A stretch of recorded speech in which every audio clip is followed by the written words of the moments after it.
அவனவன் விசனமாயுமல்ல கட்டாயுமாயுமல்ல தன் மனதில் நியமித்தபடியே கொடுக்க கடவன். உற்சாகமாய் கொடுக்கிறவனிடத்தில் தேவன் பிரியமாயிருக்கிறார். மேலும் நீங்கள் எல்லாவற்றிலும் எப்பொழுதும் சம்பூர்ணமுடையவர்களாயும் சகலவித நற்கிரைகளிலும் பெருகிறவர்களாயும் இருக்கும்படியாக தேவன் உங்களிடத்தில் சகலவித கிருபையையும் பெருக செய்ய வல்லவராயிருக்கிறார். 2 கொரிந்தியர் 9வது அதிகாரம் வசனங்கள் 7 மற்றும் 8.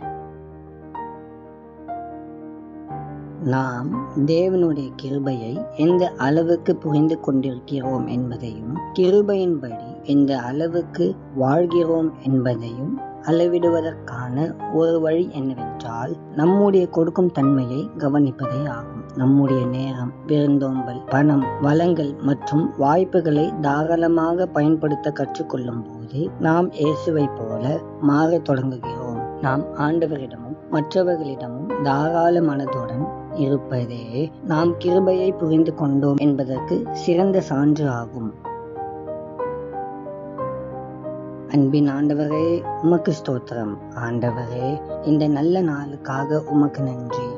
கர்த்தாவே, உம்முடைய கிருபை எங்களை தாங்குவதற்காக நன்றி செலுத்துகிறோம்.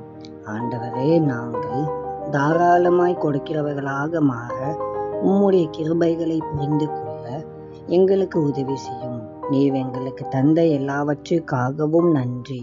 இயேசுவின் மூலம் ஜெபிக்கிறோம் பிதாவே. ஆமென்.